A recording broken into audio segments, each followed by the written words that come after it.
رب اشرح لي صدري ويسر لي امری واحلل عقدۃ من لسانی یفقهوا قولی۔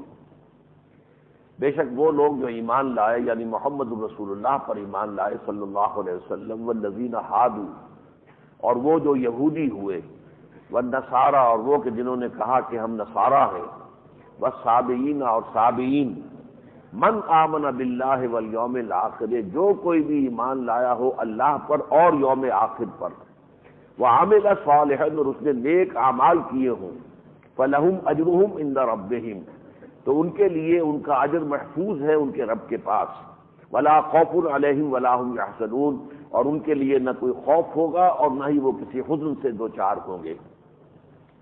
یہ آیہ مبارکہ قرآن حکیم میں ایک اور مقام پر اسی مضمون کی آیت آئی ہے، اس سے بہت سے مغالطے کچھ لوگوں نے جان بوجھ کر پیدا کیے۔ بظاہر ایسے محسوس ہوتا ہے کہ یہ آیت یہ کہہ رہی ہے کہ انسان کی نجات کے لیے صرف اللہ پر ایمان اور آخرت پر ایمان اور عمل صالح کافی ہے، کسی نبی پر ایمان لانا گویا کہ شرط لازم نہیں ہے۔ یہ حقیقت میں اس مفہوم کو بالکل یوں سمجھیے کہ الٹا کر دینے والی بات ہے۔ دو اعتبارات سے جان لیجئے کہ ایک تو یہ پورا جو سلسلہ کلام ہے، میں نے پچھلے اپنے بیان میں عرض کیا تھا کہ بریکٹ شروع ہوئی بریکٹ ختم ہوگی، اور اس سے پہلے ہے وہ 7 آیتیں جن میں لوگوں کو حضور پر ایمان لانے کی دعوت دی گئی ہے۔ وَآمِنُوا بِمَا أَنزَلْتُ مُصَدِّقًا لِمَا مَعَكُمْ وَلَا تَكُونُوا أَوَّلَ كَافِرٍ بِهِ، تو جو بریکٹ کے باہر کوئی رقم ہوتی ہے وہ آپ کو معلوم ہے کہ بریکٹ کے اندر کی تمام رقوم کے ساتھ ضرب کھاتی ہے۔ گویا کہ اس پوری بحث میں یہ چیز تو ہر جگہ موجود ہے، انڈرسٹوڈ ہے کہ یہاں حضرت محمد صلی اللہ علیہ وسلم پر ایمان کی دعوت دی جا رہی ہے۔ البتہ جو مغالطے پیدا ہو جاتے ہیں وہ کیا ہیں؟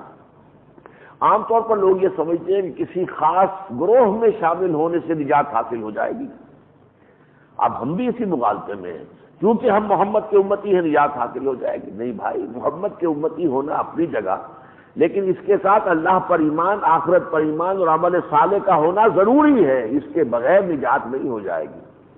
یا ایک وقت میں جبکہ حضرت موسیٰ علیہ السلام ہی کی امت تھی، ابھی حضرت مسیح بھی نہیں آئے تھے، حضور بھی نہیں آئے تھے، تو اس وقت صرف موسیٰ کا امتی ہونا نجات کی گارنٹی نہیں کرتا تھا، بلکہ اس کے ساتھ ایمان باللہ، ایمان بالآخرت اور عمل صالح لازم تھا۔ اسی طرح حضرت عیسیٰ کا جو دور تھا، یعنی یوں سمجھیے کہ 600 برس یہ حضرت عیسیٰ علیہ السلام کا دور ہے، حضور کی بعثت ہوئی ہے 610 عیسوی میں، تو اس دوران میں اگر کوئی عیسائی ہے حضرت عیسیٰ سے اس نے تعلق جوڑا ہوا ہے تو محض حضرت عیسیٰ سے تعلق کی بنا پر نجات نہیں ہو جائے گی جب تک کہ اس کے ساتھ اللہ پر ایمان اور آخرت پر ایمان اور عمل صالح موجود نہ ہو۔ تو گویا کہ نجات کے لیے کسی خاص گروہ میں شامل ہونا جو ہے ضروری نہیں، اگرچہ جو اس دور کا نبی ہے اس کی تصدیق لازم ہے، جو اس دور کا نبی ہے۔ حضرت موسیٰ علیہ السلام کے زمانے میں حضرت موسیٰ کی اگر نہیں تصدیق کی گئی، ابراہیم کی تصدیق کر رہے موسیٰ کی نہیں کر رہے، تو وہ کافر شمار ہوں گے۔ حضرت عیسیٰ کے آنے کے بعد حضرت موسیٰ کی تصدیق تو کر رہے ہیں، حضرت عیسیٰ کی نہیں کر رہے، تو وہ کافر شمار ہوں گے۔ محمد رسول اللہ کے آنے کے بعد صلی اللہ علیہ وسلم اب اگر حضور کے اوپر لوگ دعوت نہیں لاتے ہیں تو وہ پھر کافر ہیں۔ البتہ یہ ہے کہ دوسری طرف یہ بھی نہیں ہونا چاہیے کہ لوگ یہ سمجھ لیں کہ صرف حضور پر ایمان لانے سے نجات ہو جائے گی۔ حضور پر ایمان لانے کے ساتھ ساتھ اللہ پر ایمان، آخرت پر ایمان اور اپنے اعمال کا درست ہونا بھی لازمی ہے۔ یہ اس آیت کا اصل مقصد ہے۔ اس کے بعد وہی مضمون چل رہا ہے جس کو میں نے کہا تھا مذمت والا مضمون، بنی اسرائیل کی مذمت اور ان پر جو ہے فرض جرم جو عائد کی جا رہی ہے۔ وَإِذْ أَخَذْنَا مِيثَاقَكُمْ وَرَفَعْنَا فَوْقَكُمُ الطُّورَ، اور یاد کرو جب کہ ہم نے تم سے عہد لیا تمہارا اور تم پر کوہ طور کو معلق کر دیا، اٹھا دیا تمہارے اوپر۔ خُذُوا مَا آتَيْنَاكُمْ، یہ بہت سے واقعات جو آ رہے ہیں خرق عادت، یہ جان لیجئے کہ جب کہ ابھی انسان جو ہے عہد طفولیت میں تھا تو جیسے بچوں کو جو ہے کھلونوں سے بہلایا جاتا ہے، لیکن بڑے ہو جاتے ہیں تو وہ کھلونے ان کے لیے بے معنی ہیں۔ اسی طرح جب تک کہ نسل انسانی بحثیت مجموعی عہد طفولیت میں تھی تو یہ خرق عادت واقعات بہت ہو رہے تھے، معجزات کا بہت ظہور ہوتا تھا، لیکن جب نوع انسانی عقلی طور پر بالغ ہو گئی اب اصل معجزہ قرآن حکیم ہے، اس پر غور کرو، تدبر کرو، سوچو، عقل سے کام لو، یہ ہے معجزہ۔ اب وہ خرق عادت چیزیں نہیں آئیں گی۔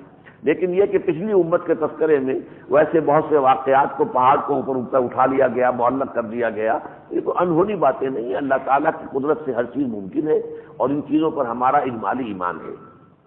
خذوا ما آتیناکم بقوۃ، کہا گیا تھا کہ جو کچھ ہم نے تمہیں دیا ہے، یعنی جو ہم نے تورات تمہیں دی ہے، شریعت دی ہے، اب اس کو مضبوطی سے تھام لو۔ واذکروا ما فیہ، اور یاد رکھو اسے جو اس میں ہے، یعنی اس کی تعلیمات کو حرز جان بناؤ، لعلکم تتقون، تاکہ تم بچ سکو اللہ کے عذاب سے آخرت میں اور دنیا میں غلط راستوں پر چلنے سے۔ ثم تولیتم من بعد ذلک، لیکن پھر اے بنی اسرائیل تم نے روگردانی کی اس سے، اس کے بعد فلولا فضل اللہ علیکم ورحمتہ لکنتم من الخاسرین، تو اگر اللہ تعالیٰ کا خصوصی فضل تمہارے شامل حال نہ ہوتا اور اس کی رحمت، تو تم اس سے پہلے ہی کہیں خسارہ پانے والوں میں ہو چکے ہوتے۔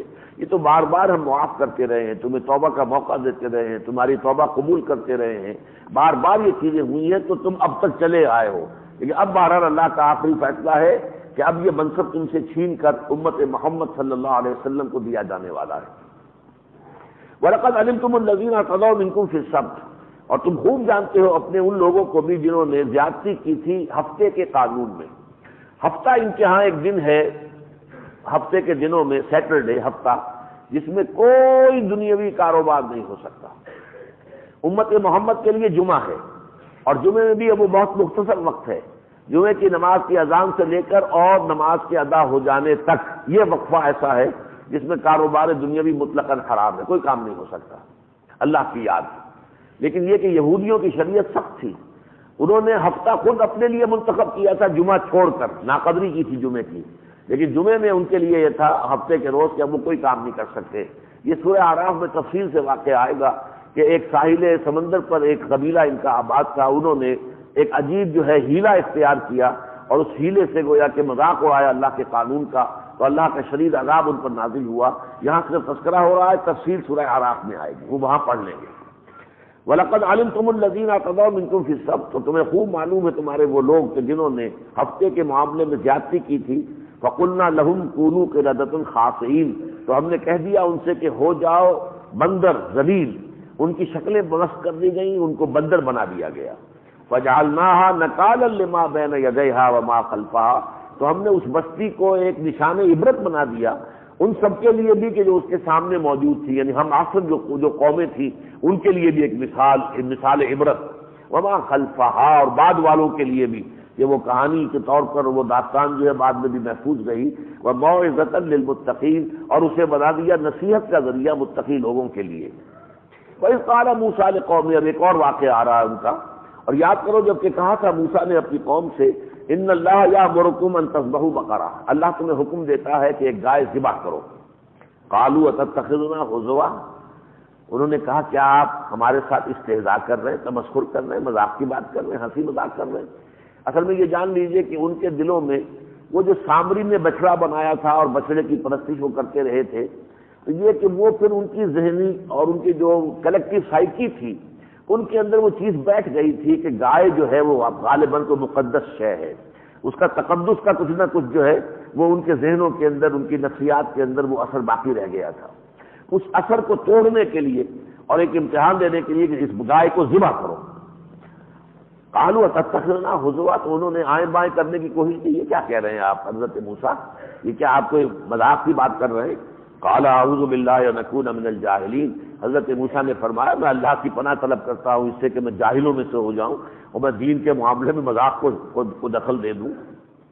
قالوا ادع لنا ربک یبین لنا ما ہی، تو انہوں نے کہا اچھا پھر ذرا اپنے رب سے دعا کرو، معلوم کرو کہ وہ کیسی گائے کی قربانی چاہتا ہے، کیسی ہونی چاہیے، ما ہی وہ کیسی ہوگی۔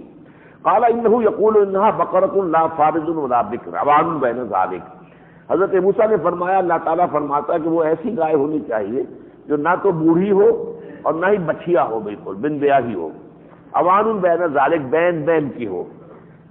فَفْعَلُوا مَا تُؤْمَرُونَ، تو اچھا اب کر گزرو جس کا تمہیں حکم دیا جا رہا ہے۔ وہ کرنے کی نیت ان کی نہیں تھی، لہٰذا ایک اور سوال کیا۔ قَالُوا ادْعُ لَنَا رَبَّكَ يُبَيِّن لَنَا مَا لَوْنُهَا، اچھا تو ذرا موسیٰ اپنے رب کو پکارو، دعا کرو وہ کہ ہمیں واضح کر دے کہ اس کا رنگ کیسا ہونا چاہیے۔ قال انه يقول انها بقرة صفراء فاقع لونها تسر الناظرين، حضرت موسیٰ نے فرمایا، اللہ تعالیٰ فرماتا ہے وہ زرد رنگ کی ہونی چاہیے، بہت شوخ رنگ والی، جو دیکھنے والوں کو بہت ہی اچھی لگے۔ قالوا ادع لنا ربک یبین لنا ما ہی، پھر کہا انہوں نے اچھا ذرا پھر ایک دفعہ اپنے رب سے دعا کیجئے کہ وہ ہمیں پوری طرح بتا دے کہ وہ کیسی گائے چاہتا ہے۔ ان البقرہ تشابہ علینا، یہ گائے کا معاملہ ہمارے اوپر سے کوئی گھپلا سا پڑ گیا ہے کہ کیسی گائے کو ہم ذبح کریں، کیسی اللہ چاہتا ہے، تشابہ ہو گیا ہے۔ وَإِنَّا إِنْ شَاءَ اللَّهُ لَمُهْتَدُونَ، باقی آپ یہ نہ سمجھے کہ ہم جو ہے اللہ تعالیٰ کے حکم سے نافرمانی کا راستہ اختیار کرنا چاہتے ہیں، انشاءاللہ ہم ہدایت والوں میں سے ہوں گے اور جو اللہ کا حکم ہے اس کو بجا لائیں گے۔ قال إِنَّهُ يَقُولُ إِنَّهَا بَقَرَةٌ لَا ذَلُولٌ تُثِيرُ الْأَرْضَ وَلَا تَسْقِي الْحَرْثَ۔ حضرت موسیٰ نے فرمایا، اللہ تعالیٰ ارشاد فرماتا ہے کہ وہ ایسی گائے ہونی چاہیے کہ جو محنت مشقت کرنے والی نہ ہو، کہ وہ ہل جوتتی ہو زمین میں، اور نہ یہ کہ پانی دیتی ہو کھیت میں، رہٹ چلانے والی نہ ہو اور ہل چلانے والی نہ ہو، مسلمۃ، اور پوری کی پوری سالم ایک رنگ ہو، یک رنگ، لا شیۃ فیہا، اس میں کسی اور رنگ کا کوئی داغ اور دھبا تک نہ ہو۔ قالوا الآن جئت بالحق، اب چونکہ ہر طرف سے وہ گھیرے میں آ گئے اور یہ گویا کہ جو مقدس ترین ہو سکتی تھی ان کے تصور میں گائے، اب اللہ تعالیٰ نے انہوں نے اپنے اس ضد سے اور سوالات کر کے جو ہے اس کو فکس کرا لیا۔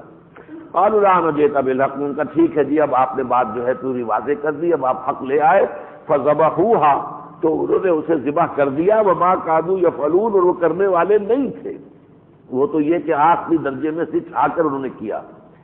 ایک اور واقعہ، وَإِذْ قَتَلْتُمْ نَفْسًا فَادَّارَأْتُمْ فِيهَا، اور یاد کرو جب تم نے ایک جان کو قتل کر دیا تھا، ایک انسان کو قتل کر دیا، فَادَّارَأْتُمْ فِيهَا، اور اس کا الزام تم ایک دوسرے پر ڈال رہے تھے، قاتل کا پتہ نہیں چل رہا تھا، کوئی کسی کو کوئی کسی کو ملزم قرار دے رہا تھا۔ وَاللَّهُ مُخْرِجٌ مَا كُنتُمْ تَكْتُمُونَ، اور اللہ تعالیٰ جو ہے نکالنا چاہتا تھا جو کچھ کہ تمہارے دلوں میں مخفی تھا۔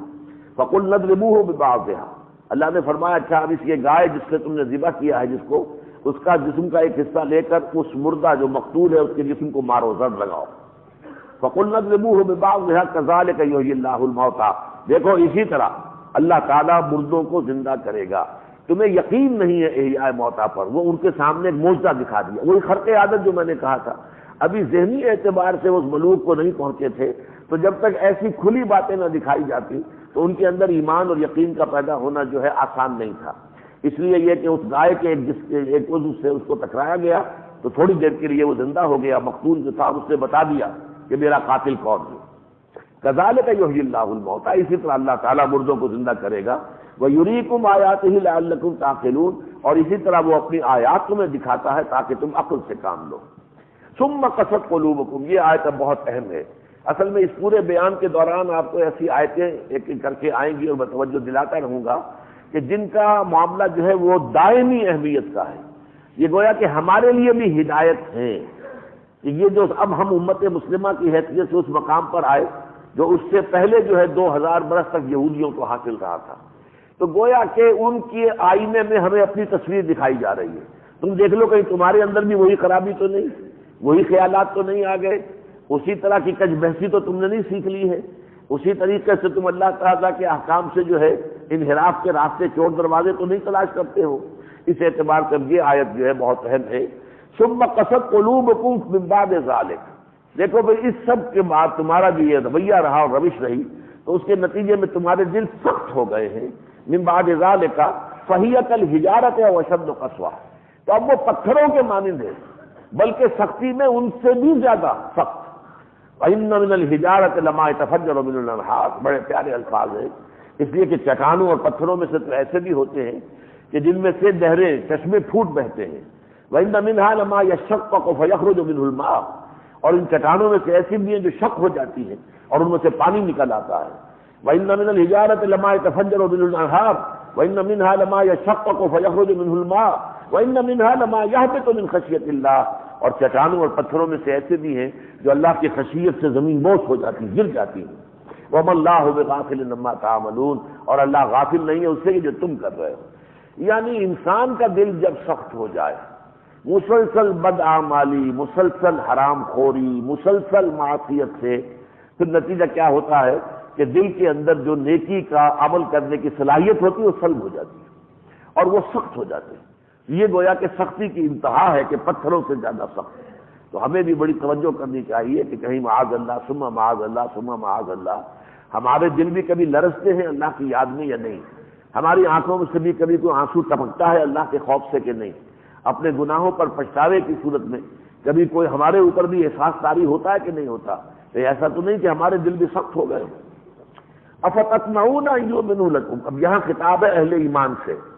اہل ایمان توقع کرتے تھے کہ یہودیوں کو تو فوراً ایمان لے آنا چاہیے حضور پر، یہ موسیٰ سے واقف ہیں، تورات سے واقف ہیں، ابراہیم سے واقف ہیں، یہ عالم لوگ ہیں، انہی کی تصدیق کرتے ہوئے قرآن نازل ہوا ہے، لہذا جو مکے کے لوگ تھے ان تو پتہ ہی بیچاروں کو کچھ نہیں تھا، نہ وہ موسیٰ سے واقف، نہ عیسیٰ سے واقف، نہ ان کے پاس کوئی کتاب، نہ کوئی شریعت، تو انہیں تو جو دیر لگی ٹھیک ہے، لیکن یہ تو فوراً ایمان لے آنے چاہیے ان کو۔ افتطمعون ان یؤمنوا لکم، اے مسلمانوں کیا تمہیں بہت طمع ہے، لالچ ہے کہ یہ ایمان لے آئیں تم پر، تمہارے ساتھ شامل ہو جائیں، ایمان والے بن جائیں؟ وقد کان فریق منہم، حالانکہ ان میں سے ایک گروہ ایسا ہے، یسمعون کلام اللہ، کہ وہ اللہ کے کلام کو سنتا ہے، ثم یحرفونہ من بعد ما عقلوہ، پھر اس میں تحریف کرتا ہے اس کو سمجھنے کے بعد۔ ایک تحریف ہے غلط مغالطے میں ہو جائے، غلط فہمی سے ہو جائے، من بعد ما عقلوہ، اس کو سمجھنے کے بعد اور اس کو پوری طریقے سے اس کی انڈرسٹینڈنگ حاصل ہونے کے بعد تحریف کرتا ہے اور اس کو بدل دیتا ہے، وہم یعلمون، جانتے بوجھتے یہ کام کرتے ہیں۔ تو جو لوگ اس درجے جری ہو چکے ہیں، جو اللہ کے کلام کو جو ہے اپنا ہنسی مذاق اور ٹھٹا بنا چکے ہوں، جنہوں نے اس کو کاروبار بنا لیا ہو، جو اللہ کی کتاب میں تحریف کر دیتے ہوں، فتوے فروخت کرتے ہوں، ان سے کس خیر کی توقع تم کر رہے ہو؟ یہ یقیناً کسی خیر کا جو ہے ان کی طرف سے ظہور نہیں ہوگا۔ وَإِذَا لَقُوا الَّذِينَ آمَنُوا قَالُوا آمَنَّا، اب ان میں وہ لوگ بھی ہیں، اب یہاں پہ یوں سمجھیے کہ یہ منافقین ایک دوسری قسم کے ہیں۔ ایک منافق مسلمانوں میں تھے، اسلام اچھا ہے، اچھا لگتا ہے، اسلام لے آئے ہیں، لیکن قربانی دینے کا وقت آتا ہے تو ٹھٹک کر کھڑے رہ جاتے ہیں، قاموا، کھڑے رہ گئے۔ یہ منافق وہ ہیں کہ جو مسلمانوں میں، ایک منافق یہود میں سے تھے، انہیں بھی اسلام اچھا لگتا تھا، کبھی کبھی تصدیق بھی کرتے تھے، ہاں بات تو ٹھیک ہے، اے مسلمانوں تم صحیح کہہ رہے ہو، یہ جو محمد نے کہا یہی تورات میں تھا، لیکن یہ ہے کہ وہ اپنے گھر کو بھی چھوڑنے کو تیار نہیں، اپنے قبیلوں کے ساتھ چھوڑنے کو تیار نہیں، اسلام کو کھلم کھلا قبول کرنے کو تیار نہیں، تو وہ بھی بین بین ادھر سے ادھر۔ تو ان میں سے بات کا تذکرہ ہو رہا ہے، یہ گویا کہ یہود کے منافقین۔ وَإِذَا لَقُوا الَّذِينَ آمَنُوا قَالُوا آمَنَّا، جب وہ اہل ایمان سے ملتے ہیں تو کہتے ہیں ہم بھی ایمان والے ہیں، مانتے ہیں، محمد کو مانتے ہیں، ہاں ان کی خبریں تھیں تو رات میں تھیں، ہم تسلیم کرتے ہیں۔ وَإِذَا خَلَا بَعْضُهُمْ عَلَىٰ بَعْضٍ، اور جب وہ خلوت میں ہوتے ہیں ایک دوسرے کے ساتھ، قَالُوا أَتُحَدِّثُونَهُم بِمَا فَتَحَ اللَّهُ عَلَيْكُمْ، تو وہ کہتے ہیں یہ کیا غضب کر رہے ہو، تم وہ باتیں انہیں بتا رہے جو اللہ نے تم پر کھولی، تم نے یہ مان لیا کہ ہاں محمد کی جو پیشن گوئیاں ہیں وہ تورات میں موجود تھیں، تم نے یہ مان لیا، اس کی بنا پر تو وہ تمہارے خلاف اللہ کے ہاں استغاثہ دائر کریں گے، تمہارے خلاف حجت قائم کریں گے، پروزیکیوشن کریں گے کہ انہیں معلوم تھا اور ان کے علم میں تھا کہ محمد صلی اللہ علیہ وسلم کی پیشن گوئیاں تورات میں ہیں۔ اتحدثونہم، کیا تم ان مسلمانوں کو بتا رہے ہو وہ باتیں بما فتح اللہ علیکم، جو اللہ نے تم پر کھولی ہیں، لیحاجوکم بہ عند ربکم، تاکہ ان کے بنا پر، ان کی بنیاد پر وہ اللہ کے ہاں تمہارے خلاف وہ حاجہ کریں، تمہارے خلاف دلیل قائم کریں، استغاثہ کریں۔ افلا تعقلون، تو کیا تم عقل سے کام نہیں لیتے؟ اولا یعلمون، تو کیا یہ نہیں جانتے ان اللہ یعلم ما یسرون وما یعلنون، کہ اللہ کو تو خود ہی معلوم ہے جو کچھ وہ چھپاتے ہیں، جو کچھ ظاہر کرتے ہیں۔ یہ نبی کہتے تب بھی اللہ تعالیٰ نے تو مواخذہ کرنا ہے کہ تم جانتے تھے کہ محمد کی نشانیاں جو ہے تورات میں موجود ہیں، پیشن گوئیاں، پھر تم کیوں ایمان نہیں لائے؟ وہ مواخذہ تو ہو کر رہے گا۔ وَمِنْهُمْ مُؤْمِنُونَ، اب ان میں بھی ایک اور بات جو ہمارے ہاں بھی ہے اس وقت، خاص طور پر ہم جو عجمی مسلمان ہیں جن کی اصل زبان عربی نہیں ہے، تو قرآن مجید تو پھر یہ کہ جو علماء ہیں وہ پڑھتے ہیں وہ جانتے ہیں، حدیث جو ہے علماء پڑھتے ہیں وہ جانتے ہیں، عام آدمی کو تو نہیں معلوم۔ منہم امیون لا یعلمون الکتاب الا امانیہ، ان میں کچھ تو وہ ہیں جو ان پڑھ ہیں، جو نہیں جانتے کہ کتاب میں کیا ہے، تورات کیا ہے، جانتے ہی نہیں ہے، الا امانیہ، ہاں ان کی کچھ خواہشات ہیں۔ خواہشات کیا ہے؟ نحن ابناء اللہ واحباؤہ، ہم تو اللہ کے بیٹے ہیں، چہیتے ہیں، اللہ کے بڑے محبوب ہیں۔ لن تمسنا النار الا ایاما معدودات، وہ آگے ابھی آ رہا ہے، ہمیں تو آگ چھو ہی نہیں سکتی مگر گنتی کے چند دن۔ یہ سارا معاملہ دوسروں کے لیے، ہمارے لیے نہیں ہے، ہم تو اللہ کے چہیتے اور لاڈلے ہیں۔ یہ خاص معاملہ ہمارا اللہ کے ساتھ ہے، یہ امانی ہے، یہ ان کے من گھڑت خیالات ہیں جن کے سہارے وہ جی رہے ہیں۔ تو عوام کا تو حال یہ ہے کہ انہیں کچھ معلوم نہیں تورات میں کیا ہے، ہاں ان کے کچھ بن گھڑت خیالات ہیں جنہیں لے کر وہ پھر رہے ہیں، وَإِنْهُمْ إِلَّا يَظُنُّونَ، اور وہ صرف ظن اور تخمین ہے، اس کے سوا کوئی علم ان کے پاس نہیں ہے۔ فَوَيْلٌ لِّلَّذِينَ يَكْتُبُونَ الْكِتَابَ بِأَيْدِيهِمْ، تو ہلاکت تو ان کے لیے ہے جو کتاب کو لکھتے ہیں اپنے ہاتھوں سے، یعنی علماء یہود وہ تورات لکھتے ہیں اپنے ہاتھ سے، ثم یقولون ھذا من عند اللہ، اس میں تحریفیں کرتے ہیں، اس میں غلط باتیں شامل کرتے ہیں، پھر کہتے ہیں یہ اللہ کی طرف سے ہے، لیشتروا بہ ثمنا قلیلا، تاکہ اس کے ذریعے سے اس کو فروخت کرے حقیر سی قیمت کے عوض، دنیاوی مفادات، دنیاوی کوئی جو آسائشیں، کوئی منفعتیں حاصل کر لیں۔ فویل لہم مما کتبت ایدیہم، تو ہلاکت ہے ان کے لیے اس سے کہ جو ان کے ہاتھوں نے لکھا، وویل لہم مما یکسبون، اور ہلاکت ہے ان کے لیے اس سے کہ جو وہ کمائی کر رہے ہیں۔ وقالوا لن تمسنا النار الا ایاما معدودہ، اور وہ کہتے ہیں کہ ہمیں آگ نہیں چھو سکتی مگر گنتی کے چند دن۔ قل اتخذتم من اللہ عہدا، اے نبی سے پوچھئے کیا تم نے اللہ سے کوئی عہد لے رکھا ہے، کوئی وعدہ لے رکھا ہے کہ تمہیں سوائے چند دن کے آگ نہیں چھوئے گی؟ فلن یخلف اللہ عہدہ، کہ اللہ تعالیٰ اپنے اس عہد کی خلاف ورزی نہیں کرے گا؟ ام تقولون علی اللہ ما لا تعلمون، یا تم اللہ کی طرف وہ بات منسوب کر رہے ہو جو تمہارے پاس جس کے لیے علم نہیں ہے، من گھڑت خیالات تمہارے ہیں، اللہ کی طرف منسوب کر رہے ہو کہ اللہ نے تو ہمیں ضمانت دی ہے کہ ہمیں آگ نہیں چھو سکتی مگر گنتی کے چند دن۔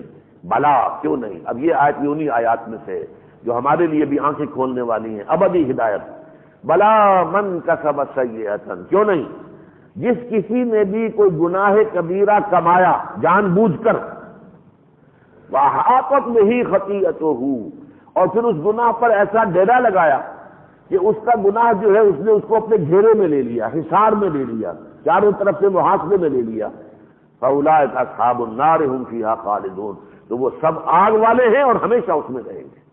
یہ آیت بڑی سخت ہے، بڑی سخت ہے، بڑی سخت ہے، لیکن یہاں ایک گناہ کبیرہ پر سے ذکر ہو رہا ہے، بلا من کسب سیئۃ، لیکن گناہ کبیرہ چھوٹی بات نہیں، چھوٹے گناہ جو اللہ ویسے بھی معاف کر دیتا ہے، لیکن یہاں پر در حقیقت یہ نکرہ جو آ رہا ہے تفصیل کے لیے بھی، ایک گناہ کبیرہ، کوئی چیز حرام مطلق ہے اور آپ اس کے اندر ملوث ہیں، کرتے جا رہے ہیں، کرتے جا رہے ہیں، کرتے جا رہے ہیں، کرتے جا رہے ہیں، نمازیں بھی پڑھ رہے ہیں، روزے بھی رکھ رہے ہیں، ساتھ ہی وہ حرام کام بھی ہو رہا ہے۔ وہ حرام کام جو ہے وہ اگر آپ کا احاطہ کر لے گا اور آپ کی پوری زندگی کو گھیر لے گا اپنے اندر، تو پھر آپ جہنمی ہوں گے ہمیشہ ہمیشہ کے لیے، پھر جہنم سے نکل کر جنت میں آنے کا کوئی سوال نہیں۔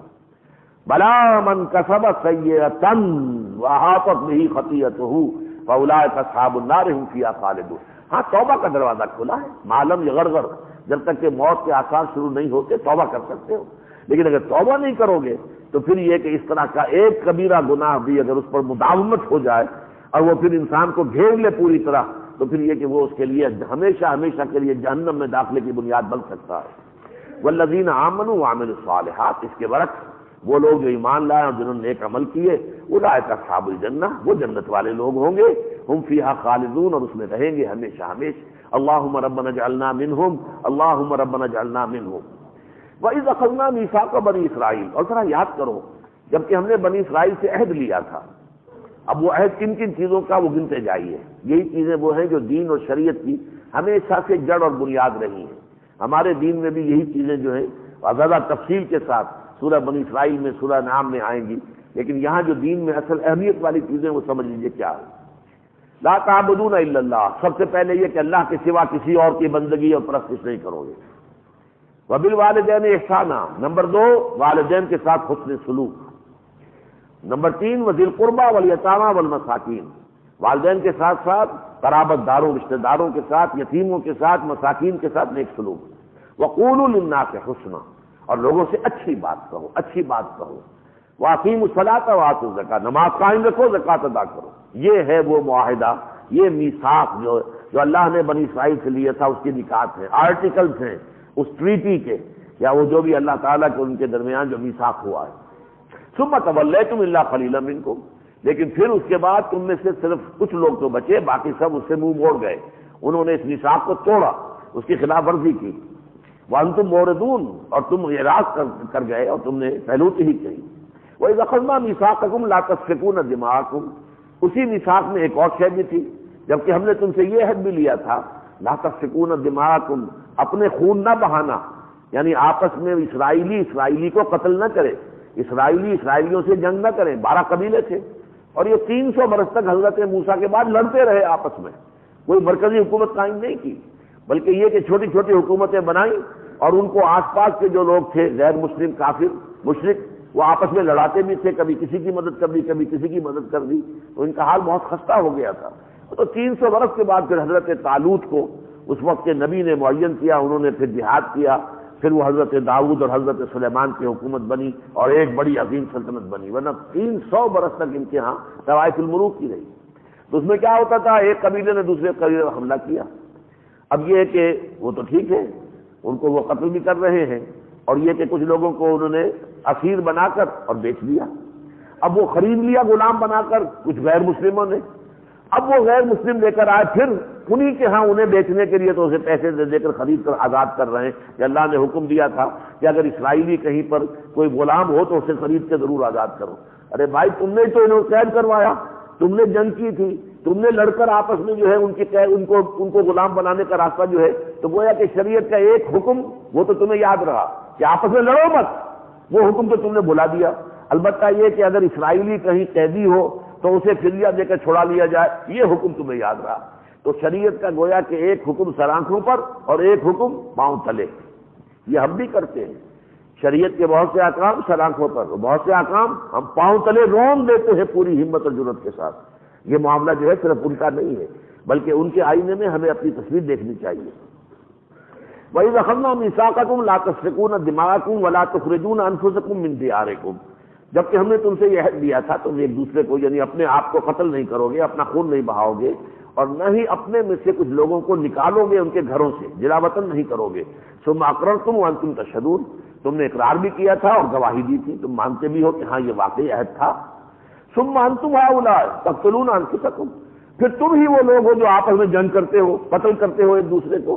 وتخرجون فریقا منکم من دیارہم، اور اپنے ہی میں سے کچھ لوگوں کو ان کے گھروں سے نکلنے پر، جلا وطن ہونے پر مجبور کرتے ہو۔ ثم انتم هؤلاء تقتلون انفسکم وتخرجون فریقا منکم من دیارہم تظاہرون علیہم بالاسم والعدوان، ان پر ظلم اور زیادتی کے ساتھ گٹھ جوڑ کر کے ان کے خلاف اقدام کرتے ہو۔ وَإِن يَأْتُوكُمْ أُسَارَىٰ، اور پھر جب وہ قیدی بن کر تمہارے پاس آتے ہیں تو فادوہم، تو اب فدیہ دے کر انہیں چھڑاتے ہو کہ یہ اسرائیلی ہیں تو ان کو تو فدیہ دے کر چھڑانا یہ ہمارے دین کا فرض ہے۔ لیکن یہ سارا کام تو تم نے اپنی شرارت کی وجہ سے کیا۔ وَهُوَ مُحَرَّمٌ عَلَيْكُمْ إِخْرَاجُهُمْ، حالانکہ ان کا نکالنا تم پر حرام تھا، تم نے وہ کام کیا۔ أَفَتُؤْمِنُونَ بِبَعْضِ الْكِتَابِ وَتَكْفُرُونَ بِبَعْضٍ، اب یہ پھر وہ آیت آ گئی ہے جو میرے اور آپ کے لیے چشم کشا ہے، آنکھیں کھولنے والی۔ تو کیا تم ہماری شریعت اور کتاب اور قانون کے ایک حصے کو مانتے اور ایک کو نہیں مانتے؟ اللہ کی شریعت تو پوری کی پوری واجب التعمیل، واجب التنفیذ، واجب الاطاعت، آرگینک ہول ہے، اس کے حصے بکھرے نہیں ہو سکتے، اس میں ڈویژن نہیں ہو سکتی۔ اگر کوئی ڈیوائڈ کرتا جی یہ حکم تو میں مانوں گا، یہ حکم نہیں میں مان سکتا، تو وہ گویا کہ نل ہے، زیرو ہے۔ اس کا یہ اللہ کا اس پر کس قدر سخت الفاظ آ رہے ہیں، ذرا توجہ کے ساتھ سنیے۔ افتؤمنون ببعض الکتاب وتکفرون ببعض، تو کیا تم ایمان رکھتے ہو ہماری کتاب کے ایک حصے پر، کچھ احکام پر، وتکفرون ببعض، اور بعض جو احکام ہیں ان کو تم رد کر دیتے ہو، کفر کرتے ہو، انکار کرتے ہو۔ فما جزاء من یفعل ذلک منکم، تو کوئی سزا نہیں ہے اس کی جو یہ حرکت کرے گا تم میں سے، جنیے الا خزی فی الحیات الدنیا، سوائے اس کے کہ دنیا کی زندگی میں ذلیل اور خوار کر دیے جائیں۔ ویوم القیامت، اور قیامت کے دن یردون الی اشد العذاب، شدید ترین عذاب میں جھونک دیے جائیں۔ وما اللہ بغافل عما تعملون، اور اللہ غافل نہیں اس سے جو تم کر رہے ہو۔ یہ آیت ہماری آج کی امت مسلمہ کے لیے یہ تشخیص کی بنیاد ہے۔ آج ہم ذلیل ہیں، ہماری کوئی حیثیت دنیا میں نہیں ہے، 1.5 ارب کے ہونے کے باوجود ہماری کوئی سے نہیں انٹرنیشنل افیئرس کے اندر۔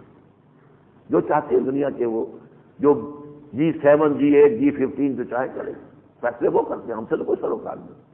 اور اگر خون بہتا ہے تو بیچارے مسلمانوں کا، برف گرتی ہے تو بیچارے مسلمانوں کی، انہیں پر گرتی ہے، چاہے وہ بوسنیا ہو، وہ کوسوو ہو، وہ پھر میسیڈونیا ہو، پھر وہ اب جو اس کے بعد چچنیا ہوا، کشمیر ہے، فلسطین ہے، فلسطین کی جانے جا رہی۔ یہ کیوں ہے آج کیوں ذلیل کہ کل تک نہ تھی پسند گستاخی فرشتہ ہماری جناب، اس لیے ذلیل ہیں کہ ہم نے مکمل دین کو کہیں نافذ نہیں کیا۔ نمازیں پڑھتے ہیں، روزے رکھتے ہیں، اب رمضان ہے، تراویح ہے، روزے ہیں، لیکن آپ کی معاش سود سے خالی ہے، حرام سے پاک ہے، آپ کی معاشرت اسلام کے مطابق ہے، آپ کے گھر میں شرعی پردہ ہے، کیا کیا چیزیں گنواؤں؟ یہ تو انفرادی سطح کی بات کر رہا ہوں۔ اجتماعی سطح پر پورا نظام ہمارا سود پر چل رہا ہے، اللہ سے ہمارا اعلان جنگ ہے، یا اللہ کا اعلان جنگ ہے ہمارے خلاف۔ تو ذلت رسوائی، ضربت علیہم الذلۃ والمسکنہ، جو ہم آیت پڑھ کر آئے ہیں بنی اسرائیل کے بارے میں، در حقیقت آج امت مسلمہ اس کی تصویر ہے۔ اس کی وجہ کیا ہے؟ پھر پڑھ لیجیے یہ آیت، افتؤمنون ببعض الکتاب وتکفرون ببعض، کیا تم ہماری کتاب اور شریعت کے ایک حصے کو مانتے ہو اور ایک حصے کو رد کرتے ہو؟ فما جزاء من یفعل ذلک منکم، تو کوئی سزا نہیں ہے اس کی جو یہ رویہ اختیار کرے گا تم میں سے، الا خزی فی الحیات الدنیا، سوائے اس کے کہ دنیا کی زندگی میں ذلیل اور خوار اور رسوا کر دیے جائیں، یوم القیامت یردون الی اشد العذاب، اور قیامت کے دن شدید ترین عذاب میں جھونک دیے جائیں۔ وما اللہ بغافل عما تعملون، تم اللہ تعالیٰ کو دھوکہ نہیں دے سکتے۔ تمہارے حج، تمہارے عمرے، اللہ کو معلوم ہے یہ حج تم نے حرام کی کمائی سے کیا یا حلال کی کمائی سے کیا ہے، یہ عمرہ چاہے رمضان کا تم نے کیا ہے اور اس میں جو بھی کچھ پیسے خرچ کیے ہیں اللہ کو معلوم ہے وہ کس کمائی سے کیا ہے۔ اولئک الذین اشتروا الحیات الدنیا بالآخرہ، یہ وہ لوگ ہیں جنہوں نے آخرت کے عوض دنیا کو خرید لیا ہے، آخرت کو چھوڑ دیا، دفع ہو جائے، ہمیں دنیا چاہیے۔ فلا یخفف عنہم العذاب، تو ان پر عذاب کے اندر کبھی کوئی تخفیف نہیں ہوگی، مسلسل سخت سے سختر ہوگا، ولا هم ینصرون، نہ ان کی کوئی مدد کی جائے گی۔ وَلَقَدْ آتَيْنَا مُوسَى الْكِتَابَ، اور ہم نے موسیٰ کو کتاب دی تھی تورات، وَقَفَّيْنَا مِن بَعْدِهِ بِالرُّسُلِ، اور ان کے بعد ہم نے پے بپے رسول بھیجے۔ حضرت موسیٰ سے لے کر حضرت عیسیٰ تک 1400 برس ہیں، اور ان میں کوئی ایک لمحہ بھی ایسا نہیں گزرا کہ کوئی نبی موجود نہ ہو بنی اسرائیل میں۔ یہ بڑی عظیم امت تھی، بہت اونچے لوگ تھے، یہ کھنڈر بتا رہے ہیں، عمارت عظیم تھی، بڑی عظیم عمارت تھی۔ 2 رسولوں سے بات شروع ہوئی، حضرت موسیٰ، حضرت ہارون، 2 پر چین ختم ہوئی، حضرت عیسیٰ، حضرت یحییٰ، اور ان دونوں کے درمیان for 1400 long years there was not a single second when a prophet was not present among them۔ یہ حدیث ہے بخاری شریف کی، کانت بنو اسرائیل تسوسهم الانبیاء کلما ہلک نبی خلفہ نبی، جیسے ہی کوئی نبی فوت ہوتا تھا کوئی اور نبی اس کی جگہ پر جانشین بن جاتا تھا۔ تو ہم نے قفینا من بعدہم بالرسل، ہم نے پے بپے رسول اور نبی بھیجے، اور آخر میں وآتینا عیسی ابن مریم البینات، اور ہم نے پھر آخر میں عیسیٰ کو بھیجا، مریم کے بیٹے کو، اور انہیں ہم نے بڑے نمایاں معجزے عطا کیے، بینات، کھلے کھلے معجزے۔ وَأَيَّدْنَاهُ بِرُوحِ الْقُدُسِ، اور ان کی مدد کی پاک روح سے، پاک روح سے مراد حضرت جبرائیل علیہ السلام۔ أَفَكُلَّمَا جَاءَكُمْ رَسُولٌ بِمَا لَا تَهْوَىٰ أَنفُسُكُمْ، تو کیا تمہارا یہ طرز عمل نہیں رہا ہے کہ جب بھی تمہارے پاس کوئی نبی یا رسول آئے اور انہوں نے کوئی ایسی بات پیش کی جو تمہارے نفسوں کو اچھی نہیں لگی، پسند نہیں آئی، تمہارے جی، تمہارے نفس جو ہے انہوں نے قبول نہیں کیا، استکبرتم، تو تم نے تکبر کی روش اختیار کی، فَفَرِيقًا كَذَّبْتُمْ وَفَرِيقًا تَقْتُلُونَ، تو ایک گروہ کو تو تم نے صرف تکذیب ہی پر چھوڑ دیا، صرف تکذیب پر اکتفا کی، اور ایک گروہ کو تم قتل کرتے رہے۔ وَقَالُوا قُلُوبُنَا غُلْفٌ، اور وہ کہتے ہیں کہ ہمارے دل تو غلافوں کے اندر ہیں، یہ بڑے فخر سے کہتے ہیں محمد تمہاری تبلیغ کا ہم پر کوئی اثر نہیں ہو سکتا، ہمارے دل جو ہیں وہ بڑے محفوظ ہیں، غلافوں کے اندر ہیں، فصیلوں کے اندر ہیں، تمہاری بات ان پر اثر نہیں کر سکتی۔ بل لعنہم اللہ بکفرہم، اب اس پر اللہ کا غضب آیا ان کے اس قول پر، نہیں بلکہ اصل بات کیا ہے، اللہ تعالیٰ نے ان پر لعنت کر دی ہے ان کے کفر کی وجہ سے۔ فقلیلا ما یؤمنون، اب بہت کم ہی ہے جو یہ ایمان لائیں گے، واقعتاً ان کے ایمان کی توقع نہیں ہے۔ ولما جاءہم کتاب من عند اللہ مصدق لما معہم، اور جب ان کے پاس آئی ایک کتاب اللہ کے پاس سے جو تصدیق کرتے ہوئے آئی ہے اس کی جو ان کے ساتھ موجود ہے، وَكَانُوا مِن قَبْلُ يَسْتَفْتِحُونَ عَلَى الَّذِينَ كَفَرُوا، حالانکہ اس سے پہلے وہ اس کے حوالے سے فتح کی دعائیں مانگا کرتے تھے اللہ سے کافروں کے مقابلے میں۔ یہ جو 3 قبیلے آباد تھے مدینے میں، بنو قریظہ اور بنو نذیر اور بنو قینقاع، جب ان کا جھگڑا ہوتا تھا، لڑائی ہوتی تھی اہل عرب سے، خزرج سے، اور جو اوس کے لوگ تھے، اور مار کھاتے تھے، جیسے بنیے مار کھاتے ہی تھے ہمارے آبادیوں کے اندر، پھر وہ کہا کرتے تھے دیکھو اس وقت تم ہمیں دبا لیتے ہو، لیکن نبی آخری زمان کا آنے کا وقت ہے، قریب ہے، ہمیں معلوم ہے کہ اب وہ اس کا ظہور ہونے والا ہے، اس کے ساتھ ہو کر جب ہم جنگ کریں گے تم ہمیں شکست نہیں دے سکو گے. تو گویا کہ حضور ہی کی وساطت سے، چنانچہ یہ لکھا ہے یہاں حاشیے میں کہ ان کی یہ دعا ہوتی تھی کہ اللہ ہم کو نبی آخر الزماں اور جو کتاب ان پر نازل ہوگی ان کے طفیل سے ہمیں کافروں پر غلبہ عطا فرما.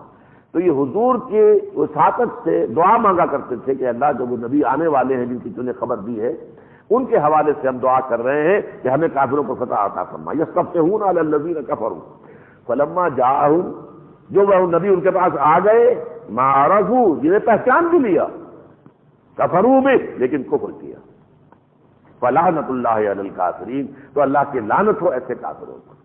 ان کا خیال تھا کہ بنی اسرائیل میں سے ہی ہوں گے.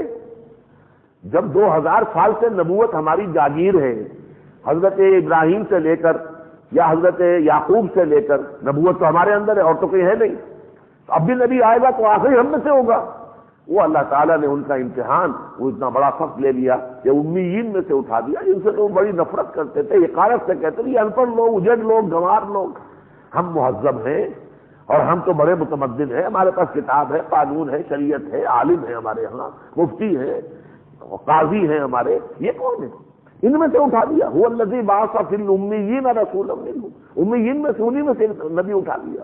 تو اس کو انہوں نے سمجھا کہ یہ ہماری توہین ہے، ان پر ہم ایمان نہیں لائیں گے. بے سمجھ کرو بھی انفسہم ان یکفروا بما انزل اللہ بغیا ان ینزل اللہ من فضلہ علی من یشاء من عبادہ. بری ہے وہ شے جو انہوں نے خرید کی ہے، جس کے عوض سے انہوں نے اپنی جانوں کو بیچ لیا ہے. اس بنیاد پر ان یکفروا بما انزل اللہ، کہ وہ کفر کر رہے ہیں اس چیز کا جو اللہ نے نازل فرمائی. قرآن اللہ نازل کر رہا ہے، اس کا کفر کر رہے ہیں. بغیا، اس زندہ میں، ان ینزل اللہ من فضلہ علی من یشاء من عبادہ، کہ اللہ اپنے فضل میں سے اپنے بندوں میں سے جس پر چاہے کوئی شے نازل کر دے. اللہ کا اختیار ہے. اللہ نے محمد کو چن لیا. اللہ نے بنی اسماعیل کے لیے یہ سعادت رکھی ہوئی تھی. حضرت اسماعیل کی نسل میں جو ہے کئی ہزار سال کے بعد اللہ نے نبوت رکھ لی. کہ اللہ کا فیصلہ ہے، اللہ کا اختیار مطلق ہے. اب اس زندہ میں آ کر تم سمجھتے ہو یہ تمہاری جاگیر تھی کہ جو گویا کہ کسی اور کو دے دی گئی تو تمہاری عقل کی ہوئی. فباؤوا بغضب علی غضب، تو یہ لوگ جو ہے اللہ کے غضب پر غضب، اس کے غصے پر غصے کے مستحق ہو گئے. وللکافرین عذاب مہین، اور ان کافروں کے لیے بہت دردناک اور اہانت آمیز رسوا کن عذاب ہے. وَإِذَا قِيلَ لَهُمْ آمِنُوا بِمَا أَنزَلَ اللَّهُ، اور جب ان سے کہا جاتا ہے ایمان لاؤ اس پر جو اللہ نے نازل فرمایا، قَالُوا نُؤْمِنُ بِمَا أُنزِلَ عَلَيْنَا، ان کا ہم تو ایمان رکھتے ہیں اس پر جو ہم پر نازل کیا گیا، ہمارے تورات دی گئی تھی ہم اس پر ایمان رکھتے ہیں. وَيَكْفُرُونَ بِمَا وَرَاءَهُ، اور جو کچھ اس کے بعد میں آیا اس کا کفر کر رہے ہیں. انہوں نے انجیل کو بھی نہیں مانا، حضرت عیسیٰ کو بھی نہیں مانا، یہودیوں نے تو نہیں مانا. تو جو بھی اس کے بعد آیا ہے اس کو انہوں نے تسلیم کرنے سے انکار کر دیا. وَهُوَ الْحَقُّ مُصَدِّقًا لِمَا مَعَهُمْ، حالانکہ وہ حق ہے، درست ہے، سچ ہے، اور وہ تصدیق کرتا ہوا آیا ہے اس کی جو ان کے ساتھ ہے. قُلْ فَلِمَ تَقْتُلُونَ أَنْبِيَاءَ اللَّهِ مِنْ قَبْلِ إِن كُنتُم مُؤْمِنِينَ، تو اے نبی ذرا ان سے پوچھئے اگر تم ایسے ہی سچے اور پکے مومن تھے تو تم اللہ کے انبیاء کو قتل کیوں کرتے رہے؟ تمہارا ہی ایک بادشاہ تھا نا ہیرود اینٹیپاس، جس نے حضرت یحییٰ کو قتل کیا ہے. تم ہی لوگ تھے نا جنہوں نے نبیوں کو قتل کیا ہے. تم ہی تھے نا جس نے حضرت عیسیٰ علیہ السلام کو اپنے خیال کے مطابق سولی پر چڑھوایا ہے. تمہارا ہی فتویٰ تھا، تمہارے علماء اور مذہبی عدالت کا جو ہے وہ فیصلہ تھا. حالانکہ اللہ نے ان کے ساتھ جو کیا وہ معاملہ دوسرا ہے، لیکن تم تو کر گزرے جو کچھ کر سکتے تھے. وَلَقَدْ جَاءَكُم مُوسَىٰ بِالْبَيِّنَاتِ، اور دیکھو تمہارے پاس موسیٰ آئے تھے واضح تعلیمات کے ساتھ. ثُمَّ اتَّخَذْتُمُ الْعِجْلَ مِن بَعْدِهِ وَأَنتُمْ ظَالِمُونَ، تمہارا حال تو یہ رہا کہ جیسے کہ کہتے ہیں کہ کوئی عورت جو ہے وہ پہلی ہی شب میں خیانت کی مرتکب ہو جائے اور اسی کی رات ہی میں زنا کر رہی ہو. اِنَّا لِلَّهِ وَإِنَّا إِلَيْهِ رَاجِعُونَ، تمہارا حال تو اس کے مانند ہے. حضرت موسیٰ تمہارے اندر موجود ہیں جنہیں کتاب دی گئی ہے، اور ان کے ہوتے ہوئے تم نے بچڑے کی پرستش کی تھی. تم تو ایسی ذلیل قوم. وَلَقَدْ جَاءَكُم مُوسَىٰ بِالْبَيِّنَاتِ ثُمَّ اتَّخَذْتُمُ الْعِجْلَ مِن بَعْدِهِ وَأَنتُمْ ظَالِمُونَ وَإِذْ أَخَذْنَا مِيثَاقَكُمْ وَرَفَعْنَا فَوْقَكُمُ الطُّورَ، اور یاد کرو جب کہ ہم نے تم سے عہد لیا تھا اور تم پر کوہ طور کو معلق کر دیا تھا. خُذُوا مَا آتَيْنَاكُمْ، مضبوطی سے پکڑو اس کو جو ہم نے تمہیں عطا کیا ہے. یہ اللہ کی کتاب تورات، یہ اس کے احکام عشرہ، یہ اس کی شریعت، اب اس کو مضبوطی سے تھامو بقوت، طاقت کے ساتھ. واسمعوا، اور سنو. قالوا سمعنا وعصینا، ان کا ہم نے سنا اور ہم نے نافرمانی کی. کہنا تھا سمعنا واطعنا، ہم نے سنا اور مانا، لیکن کچھ لوگوں نے اندر جن کے کھوٹ تھا، جو منافق تھے، جو ساتھ ملے ہوئے تھے بظاہر حقیقت میں حضرت موسیٰ پر ایمان نہیں رکھتے تھے، انہوں نے کہا سمعنا وعصینا، ہم نے مانا تو سنا تو لیکن مانا نہیں، ہم اس کے خلاف اور اس پر ہم اس کی معصیت کا فیصلہ کرتے ہیں۔ وَأُسْلِمُوا فِي قُلُوبِهِمُ الْعِجْلَ، اور ان کے دلوں میں بچڑے کی محبت پلا دی گئی۔ وہی وجہ تھی جو میں نے آج عرض کیا ابھی کہ گائے کو ذبح کیوں کروایا گیا تھا، تاکہ وہ جو الوہیت ہے بچڑے کی، کچھ جو اس کے اندر تقدس کا جو ایک تصور ان کے دلوں میں بیٹھا ہوا ہے، ان کے دلوں کے اندر رچا بسا ہوا، اسے نکال دیں۔ قُلْ بِئْسَمَا يَأْمُرُكُم بِهِ ایمانُكُم، اے نبی کہہ دیجئے ان سے، برا ہے جس کا کہ حکم دیتا ہے تمہیں تمہارا ایمان، ان کنتم مومنین، اگر تم مومن ہو۔ اگر تم مومن ہو تو ایمان تمہارا ایسے کاموں کے لیے تمہیں کہتا رہا۔ یہ کیسا ایمان تھا جس کے ہوتے ہوئے تم نے بچڑے کی پرستش کی؟ یہ کیسا ایمان تھا جس کے ہوتے ہوئے تم نے بجائے سمعنا واطعنا کہنے کے سمعنا وعصینا کہا؟ یہ کیسا ایمان تھا؟ تو بے سما بہت بری ہے وہ شے، ما یامرکم بہ ایمانکم ان کنتم مومنین، جس کا حکم تمہیں دے رہا ہے تمہارا ایمان اگر تم واقعی مومن ہو۔ قل، اب یہ لٹمس ٹیسٹ آ رہا ہے، اگر کسی شخص کے دل میں اللہ کا ایمان ہے، اللہ کی محبت ہے، آخرت پر ایمان ہے، یقین ہے، تو یہ لٹمس ٹیسٹ ہے، ہم بھی اس کو استعمال کر سکتے ہیں دیکھنے کے لیے کہ ہمارے اندر وہ ایمان ہے یا نہیں۔ قل ان کانت لکم الدار الآخرۃ عند اللہ خالصۃ من دون الناس، اے نبی ان سے کہہ دیجئے اگر آخرت کا گھر جو ہے، آخرت کی زندگی، آخرت کا گھر، وہ تمہارے لیے اللہ نے خالص کر دیا ہے کہ اس کی بھلائیاں، اس کی نعمتیں تمہارے لیے ہیں باقی لوگوں کو چھوڑ کر، فتمنوا الموت ان کنتم صادقین، پھر تو اگر تم سچے ہو تو تمہیں موت کی تمنا کرنی چاہیے۔ اگر جنت تمہارے لیے ریزروڈ ہے، وہاں کی نعمتیں تمہارے لیے طے کر دی گئی ہیں، تم لازماً جنت میں داخل ہوگے، تو دنیا کا تو ایک ایک لمحہ تم پر بڑا شاخ اترنا چاہیے۔ کاہے کو انسان جو ہے اس دنیا میں مشقتیں بھی ہیں، محنتیں بھی ہیں، مصیبتیں بھی ہیں، صدمے بھی ہیں، رنج بھی ہیں، بیماری بھی ہے، ایکسیڈنٹ بھی ہیں، سوچی میں اس کی بجائے پھر تو آدمی چاہیے کہ اس زندگی کو بجائے کوئی ایسٹ سمجھنے کے لائبلٹی سمجھے، اسے بوجھ سمجھے، جبکہ حضور نے فرمایا کہ مومن کے لیے اب دنیا سجن المومن و جنت الکافر، مومن کے لیے یہ دنیا قید خانے کے مانند ہے، قید خانے میں کوئی اپنی مرضی سے خوشی سے نہیں رہنا چاہتا، وہ تو زبردستی ڈال دیا گیا۔ اسی طرح اس دنیا میں مومن رہنا چاہتا نہیں ہے، اس کو تو اصل گھر اللہ کا ہے، اللہ کی جوار رحمت میں وہ جانا چاہتا ہے۔ لسان مرد مومن بات گویم تو مر گائے تبسم بنبیوس، میں تمہیں بتاؤں مرد مومن کی نشانی کیا ہے، جب موت آتی ہے تو اس کے ہونٹوں پر مسکراہٹ ہوتی ہے، تبسم بنبیوس، اس لیے کہ وہ اپنے ولی اللہ کی طرف اب جا رہا ہے، اللہ کی طرف رجوع کر رہا ہے۔ وَلَن يَتَمَنَّوْهُ أَبَدًا بِمَا قَدَّمَتْ أَيْدِيهِمْ، لیکن یہ یہودی، یہ اسرائیلی، یہ کبھی بھی موت کی تمنا نہیں کریں گے، کبھی بھی نہیں کریں گے، اپنے ان کرتوتوں کی وجہ سے جو یہ آگے بھیج چکے ہیں۔ انہوں نے جو کرتوت کیے خوب معلوم ہے، انسان کو معلوم ہے میں کتنے پانی میں ہوں، بل الانسان علی نفسہ بصیرہ، ہر انسان جانتا ہے۔ واللہ علیم بالظالمین، اور یقیناً اللہ تعالیٰ جو ہے ان ظالموں سے خوب واقف ہے، خوب دعا خبر ہے۔ وَلَتَجِدَنَّهُمْ أَحْرَصَ النَّاسِ عَلَىٰ حَيَاةٍ، اور اے نبی اور اے مسلمانوں تم دیکھو گے کہ یہ یہودی، یہ اسرائیلی، یہ زندگی، دنیا کی زندگی پر سب سے زیادہ حریص ہے، تمام انسانوں سے بڑھ کر حریص ہے، دنیا میں رہنا چاہتے ہیں۔ وَمِنَ الَّذِينَ أَشْرَكُوا، یہاں تک کہ مشرکوں سے بھی، مشرک جو ہے کھل کر مقابلہ کرتے تھے مسلمانوں کا، اگر مسلمان جانے دے رہے تھے اللہ کے لیے تو وہ بھی اپنے باطل خیالات کے لیے اور باطل معبودوں کے لیے، بتوں کے لیے جانے قربان گئے۔ یہ لوگ بزدل تھے، یہ جان دینا نہیں چاہتے تھے، موت سے بچتے تھے، بھاگتے تھے، اور یہ صرف سازشیں کرتے تھے، منہ کی پھونکوں سے بجھانا چاہتے تھے اللہ کے نور کو، یریدون لیطفئوا نور اللہ بافواہہم، تو اس کو فرمایا ہے وَلَتَجِدَنَّهُمْ أَحْرَصَ النَّاسِ عَلَىٰ حَيَاةٍ وَمِنَ الَّذِينَ أَشْرَكُوا، یہ مشرکوں سے بھی زیادہ زندگی کے جو ہے خواہاں ہیں۔